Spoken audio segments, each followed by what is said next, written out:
I'm Hans from Feuerschwanz and the Dark Side of the Moon, and you're listening to the Brutally Delicious podcast. Enjoy. 1, 2, 3, 4. The Brutally Delicious podcast. The Brutally Delicious podcast. The Brutally Delicious podcast. The Brutally Delicious podcast.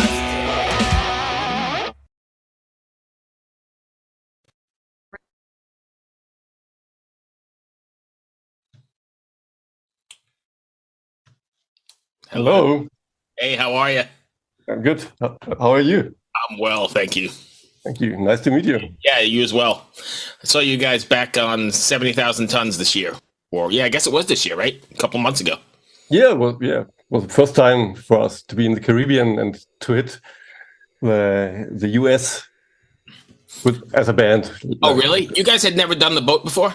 No, it was the first time. Oh, wow.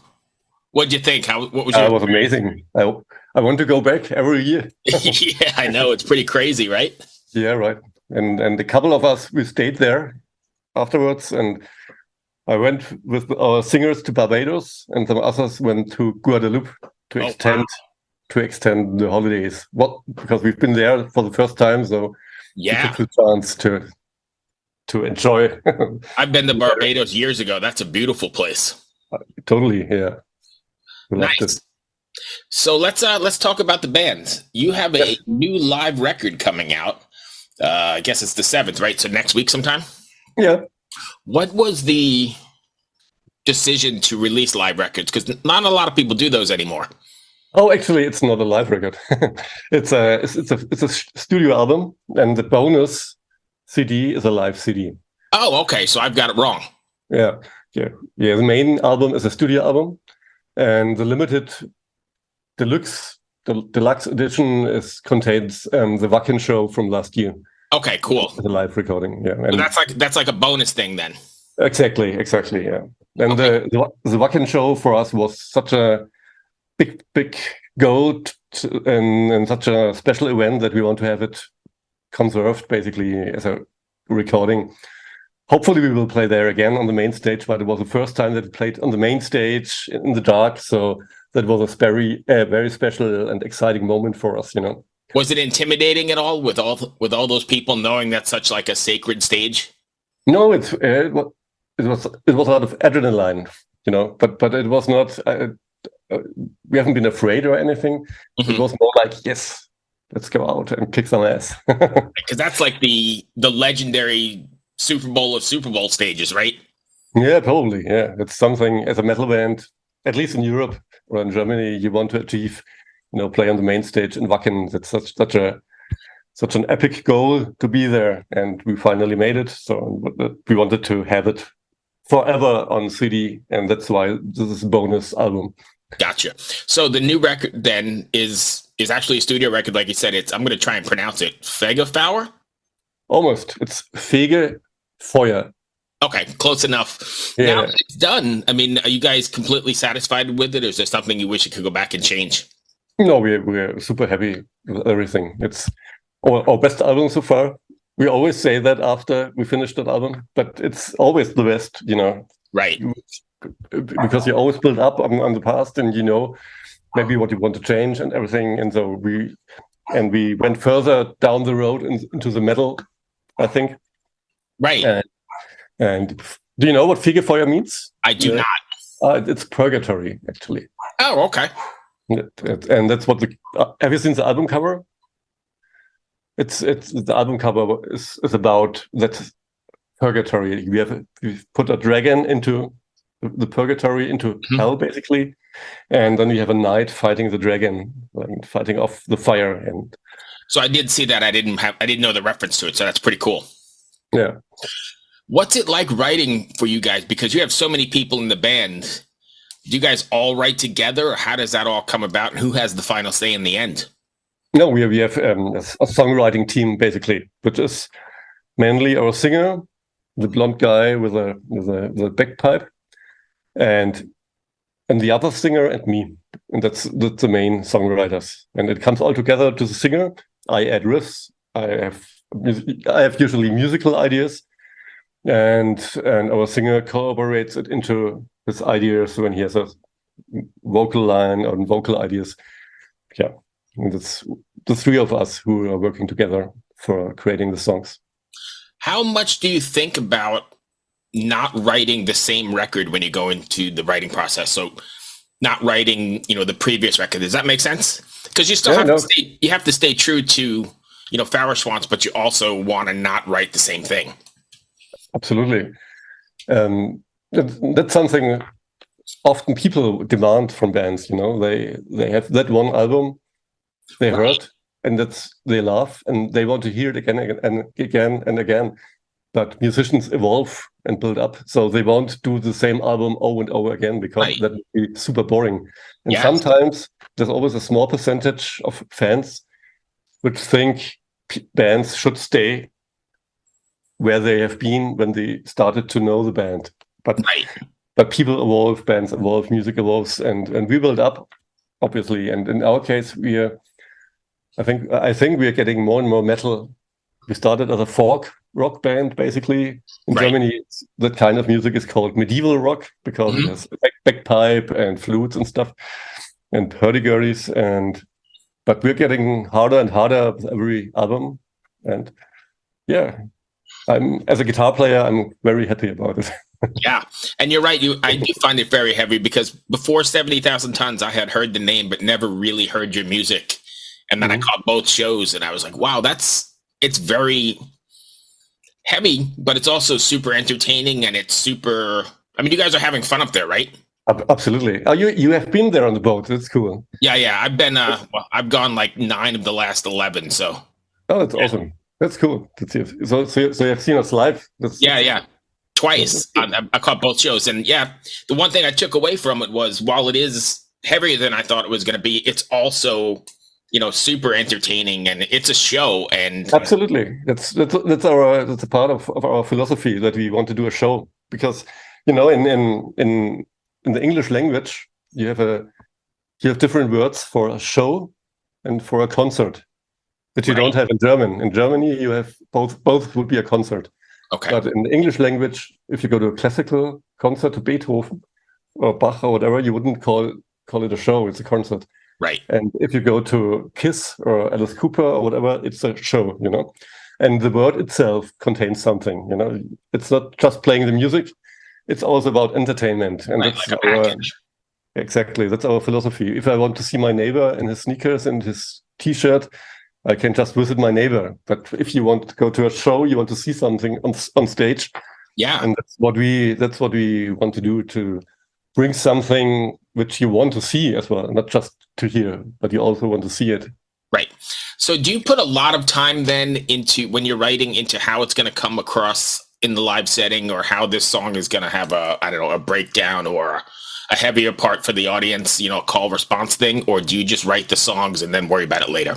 No, we'll worry about it later. We do the music first, and then we decide if we do a show, what kind of show we do or not. Because sometimes we have our dancers, our Miezen, and they listen to the songs and they have ideas what to do, and then they might have a song where they don't have an idea, but that's cool as well, because it would get boring if everything would happen all the time. So we have songs with more show, and some songs where we just play, and Do you have a choreographer, or do you guys do all that stuff yourself? No, we do that all over stuff ourselves. I think, both dancers, they have an external choreographer to learn sometimes some dancing moves, like for Das 11. Gebot.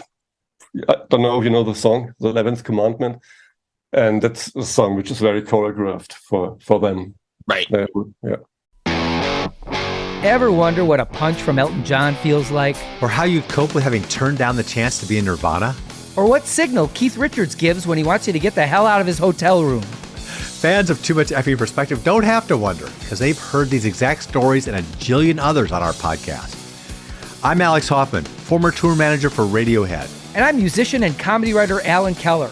On the TMEP show, we get guests like Nancy Wilson from Heart, Jeremiah Freites from the Lumineers, and Modern Family's Julie Bowen to tell us things they may have only shared with their therapist, clergy, or a TMZ stringer. So join us on Too Much Effing Perspective. That's EFFING Perspective. the only podcast you crank up to 11. Excellent. So you guys are playing, I saw a bunch of festivals this summer before you head out on the tour, right?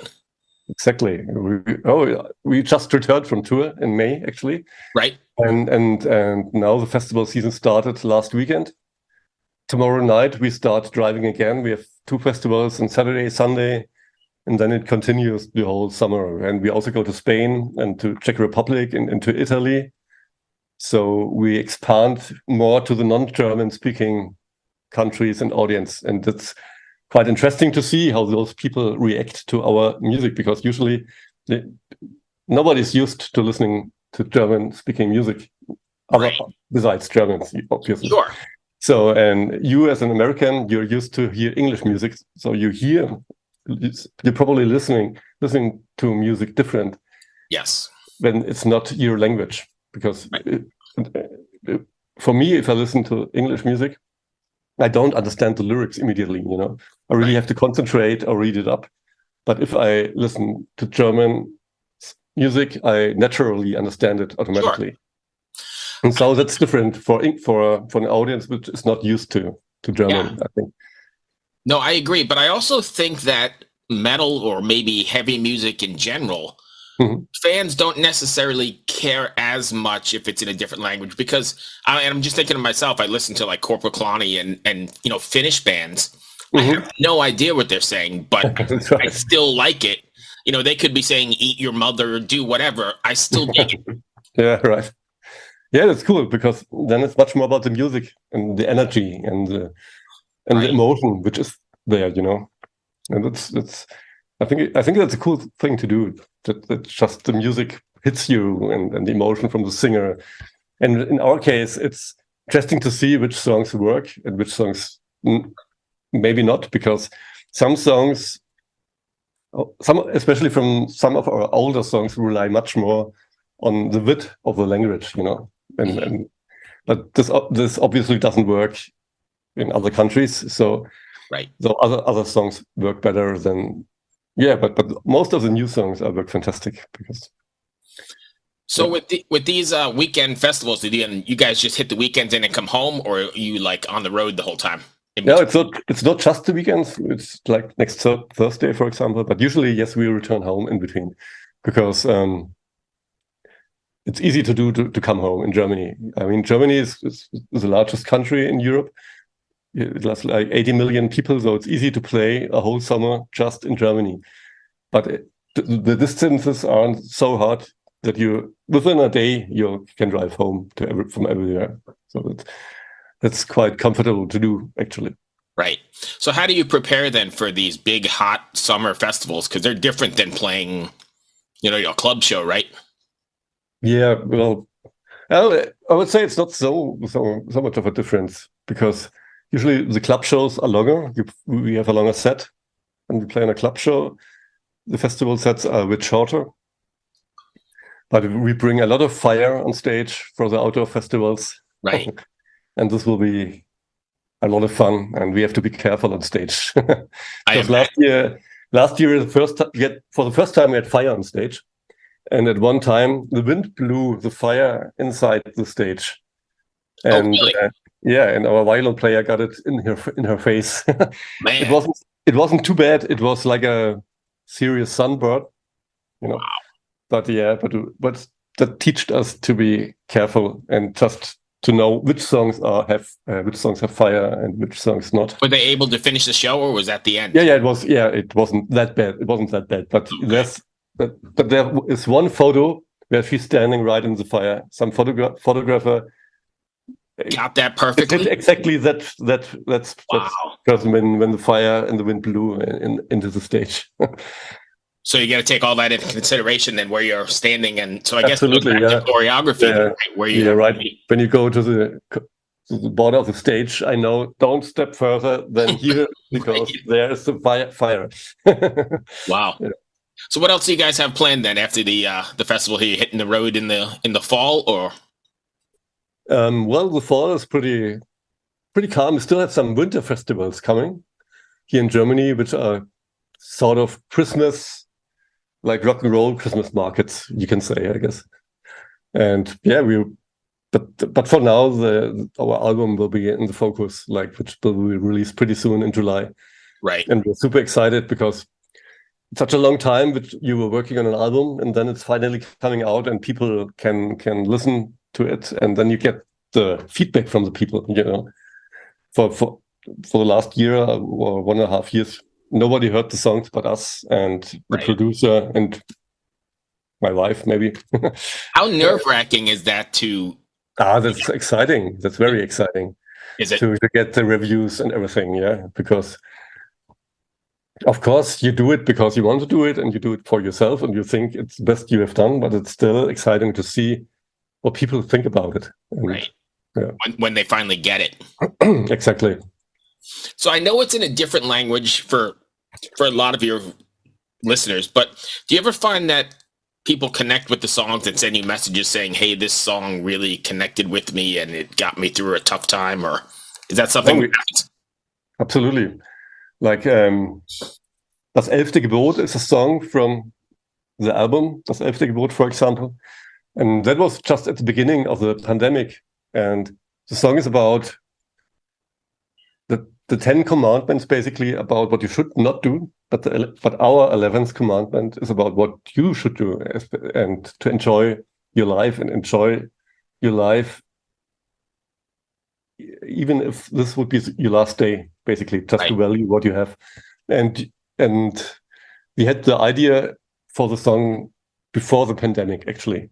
But for a lot of people, that message connected to that time very well. Oh, because of the pandemic, right? Because of the pandemic, exactly. Right. Interesting. Yeah. And then we have a song from our last album, which our singer wrote for his father, who passed away after he wrote the song. Oh, wow. And he wrote it about the connection about his father. And yeah, he passed away this year. And so lots of people connect to this as well. And he always, when we play that song, he's telling the story. This song is for his father, and he passed away, and that everybody in the audience should think about someone who has gone. Right. But, and it's always a very emotional moment. Also, we are a fun band, and we are entertaining. We always have that moment which which should make you think, that emotional moment, I think. I like that, because my preconceived notion is a lot of your stuff was more entertaining, heroes and warriors and that sort of stuff. And I didn't realize there was that sort of, depth to it. And that makes it even more interesting. Yeah, it's a second layer, actually, in the meaning. Because if you have a look at it, it's just about a dragon, or a dragon heart. The heart of a dragon is right. So if you don't pay attention, you could think it's just another fantasy song. But actually, it's about his father, who has the heart of a dragon. Interesting. Yeah, I mean, that totally went over my head until you just started explaining it. So that's pretty cool. Yeah, absolutely. How should you know? So no problem. Yeah, no. Interesting. Does that make it different than when you're playing that song on stage, or songs like that on stage then, because they're not sort of happy, go get them entertaining songs? Not at all. I think people get very emotional usually, and I think because they are already opened up. I mean, partying and having fun is an emotion too. And if you allow yourself to have fun and to party, you opened up your emotion already. So when you focus on something like that topic about his father, they are totally open for it. And you see often like people crying in the first row, and because they have something, somebody as well they are thinking of. So both are emotions, being happy and being sad. It's blowing my mind, because that takes it to a whole nother level. Very interesting. That's going to bring me to the end of what I had. I know we said July 7th, the record comes out, and I'm going to let you pronounce it, because I'm still going to butcher it with my American accent. No problem. It's Fegefeuer. Yeah, I would have never gotten that. So July 7th for Napalm. Thank you, my friend. I really appreciate your time. Good luck with the record. Thank you. I don't know if you have any plans on coming this side of the world again anytime soon, but I'm hoping yeah, we would love to. And it's expensive, right? I hope to go to the 70,000 tons of metal again with one band or the other. Yeah, so I think they do every other year, right? They don't book Yeah. the same bands in the same year, a year apart. So Right, but I have two bands, so maybe what's the other band? Dark Side of the the Moon. Dark Side of the Moon. Yeah, check it out. I'll have to check it out. Yeah, what kind of music is that? It's what we are doing is we started with covers of soundtracks of movie soundtracks like from Game of Thrones and make metal versions of it. Oh, nice. Melissa Bonney is the singer. She's also the singer from Ad Infinitum, and we have the drummer from Amaranth. Oh, wow. Is our drummer. And as a guest, we had Charlotte Wessels and Tom Englund from Evergrey. Yeah. Stuff like that. Yeah, and it's English. It's not German. It's So different. there's a chance this year. Yeah, maybe. Maybe 2024. It would be fun. Well, cool, man. I really appreciate you taking the time. Good luck with the record. And Yeah, thank you. Good luck with the summer festivals. It should be fun. Thank you. So thanks for the invitation. Hey, no worries. Hey, Have be a great safe, day. my friend. Take care. Take Bye. care. Thank you. Bye-bye. Hello out there. Yes, hello out there, everyone. I'm Hal Schwartz. And I'm Flynn McLean. Together we host None But the Brave, a podcast dedicated to the music and career of Bruce Springsteen. Bruce and E Street Band are on tour right now for the first time in 6 years, and we're taking a detailed look at what's happening on stage in our bi-weekly episodes. We've also been recently joined by some very exciting guests, including rock journalist Warren Zanes and Stephen Hayden, Backstreet's Magazine founder Charles Cross, and Barstool's Kirk Minahan. If you're a diehard Springsteen fan, this is the show for you. So please subscribe to None But the Brave on your favorite podcasting platform, and we hope to see you further on up the road. Thank you so much. We'll be seeing you.